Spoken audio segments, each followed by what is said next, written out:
పొదుపు సంఘాల సృష్టికర్తగా గుర్తింపు పొందిన చంద్రబాబు మహిళల ఆర్థిక అభివృద్ధికి నిరంతరం కృషి చేస్తున్నారని కోవూరు ఎమ్మెల్యే వేమిరెడ్డి ప్రశాంతిరెడ్డి చెప్పారు.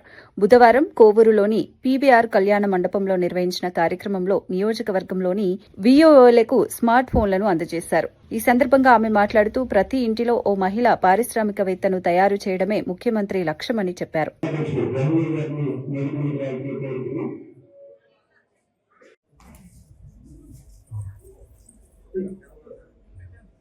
ముందుగా ఈ ఒకసారి వెనక్కి రాండి. మీరు వెనక్కి రండి, అందరూ వెనక్కి రాకుండా ముందు.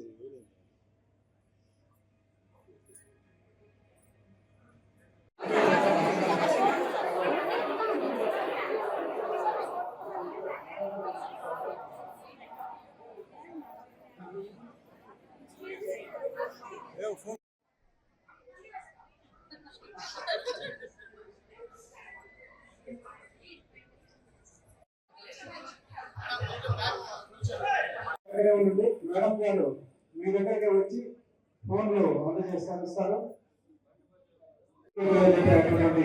కార్యక్రమం ఉంది.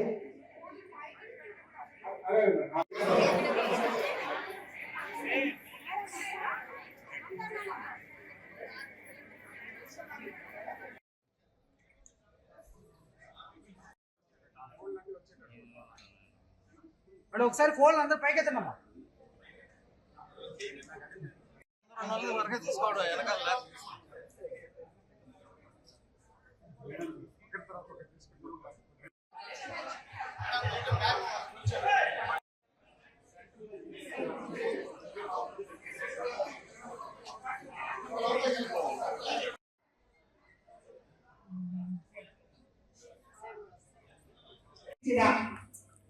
మన ప్రియతమ ముఖ్యమంత్రి చంద్రబాబు నాయుడు గారికి ముఖ్యంగా ఈ సందర్భంగా ఆడబిడ్డల అందరము మనల్ని ఇంత బలోపేతంగా చేసినందుకు ఆయనకి ముందుగా ధన్యవాదాలు తెలుసుకోవాలి.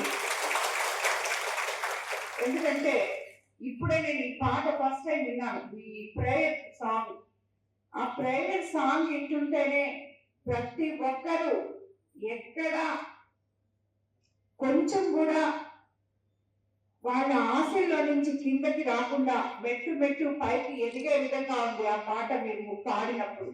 ప్రతి మహిళ ప్రతి ఇంట్లో ఒక పారిశ్రామికవేత్త రావాలి అని మన ముఖ్యమంత్రి చంద్రబాబు నాయుడు గారు ఏ రకంగా అయితే కలగంటున్నారో ఆ రకంగా ప్రతి మహిళ ఇంటికొక మహిళ పారిశ్రామికవేత్తగా రాబోయే రోజుల్లో అవ్వబోతున్నారు అని చెప్పి ఆ పాటే మనకి నిరూపిస్తుందని చెప్పి నేను ఈరోజు అర్థం చేసుకోగలిగాను. ఎందుకంటే నేను రాజకీయాల్లో కొత్త వచ్చి 2 సంవత్సరాలు అయింది. ఈ ఎప్పుడు కూడా నాకు ఈ డ్వాక్రా గ్రూపులు ఈ మహిళా గ్రూపుల గురించి నాకు నిజంగా కూడా ఉన్నట్టు చెప్తున్నాను, నాకు పరిచయం లేదు. దాన్ని అర్థం చేసుకోవడానికి నాకు కొన్ని రోజులు పట్టాయి. ఈ రోజు ఇప్పుడు 2 సంవత్సరాల తర్వాత మిమ్మల్ని అందరినీ చూసిన తర్వాత ఈ రోజు ఆ పాట ఒక భావం విన్న తర్వాత ఈ డ్వాక్రా గ్రూపులకి ఎంత గొప్ప గౌరవం ఉందో బాధ్యత ఉందో కూడా నాకు ఈరోజు అర్థమైంది. ఎందుకంటే అప్పట్లో డ్వాక్రా అనే బీజం ఈరోజు ఒక మహావృక్షమైంది. ఇందాక మేడం గారు చెప్పినప్పుడు అప్పుడు సీఎం గారు స్టార్ట్ చేసినప్పుడు రూపాయితో పొదుపు ఎలా చేసుకోవాలి అని చెప్పి మహిళలు ఒక మహిళ అనుకుంటే సాధించకపోయేది ఏది లేదు. మనం ఏదైనా సాధించగలం. ఒక పక్క పని చేసుకోగలం, ఒక పక్క ఇల్లు చక్కబెట్టుకోగలం, ఆర్థిక పరిస్థితులు ఇబ్బందిగా ఉన్నా కూడా సమానంగా మనం చేసుకోగలం. అందులో నుంచి ఒక రూపాయి మిగిలించి రేపు మళ్ళీ మన బిడ్డలకో భర్తకో అవసరమైతే వాళ్ళకి అందిగలం. అలాంటి గొప్ప ఓర్పు ఘనత ఒక మహిళకే దక్కింది. కాబట్టి మనమందరం కూడా నిజంగా అనుకుంటే ఈ రాష్ట్రాన్నే మార్చగలం. అదేవిధంగా ఈ రోజు ఇక్కడికి మీరు ఇక్కడ ఉన్న మనకి 185 మంది వివోఏలు ఉన్నారు. వాళ్ళ కింద దీనికి సంబంధించి స్వయం సహాయక సంఘాలు 5885 ఉంటే వాటిలో 59,000 మంది సుమారు మంది మహిళలు మీ అందరి ఆధ్వర్యంలో ఉన్నారు.